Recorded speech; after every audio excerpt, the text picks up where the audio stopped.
ഈ ജീവിതത്തിന് അർത്ഥമുണ്ടാകുന്നത് അത് ആസ്വദിക്കാൻ കഴിയുമ്പോഴാണ്.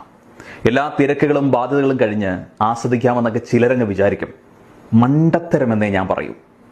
കടമകളും ബാധ്യതകളും കഴിയുമ്പോഴേക്കും വാർദ്ധക്യം ബാധിക്കും, അല്ലെങ്കിൽ നനച്ചിരിക്കാത്ത നേരത്ത് മരണം സംഭവിക്കും. ഉറപ്പില്ലാത്ത നാളേക്ക് വേണ്ടിയാണ് പലരും ഇന്നത്തെ ഈ ദിവസം, ഈ നിമിഷം നഷ്ടമാക്കുന്നത്. നാളെ എന്നത് ഒരു വിശ്വാസമാണ്, അല്ലെങ്കിൽ ഒരു പ്രതീക്ഷയാണ്. അതുകൊണ്ട് ഇന്നത്തെ ഇഷ്ടങ്ങൾ, ഇപ്പോഴത്തെ ആഗ്രഹങ്ങൾ നിറവേറ്റുക. നാളത്തേക്ക് വേണ്ടി മാറ്റിവെക്കാതിരിക്കുക. Have a great day.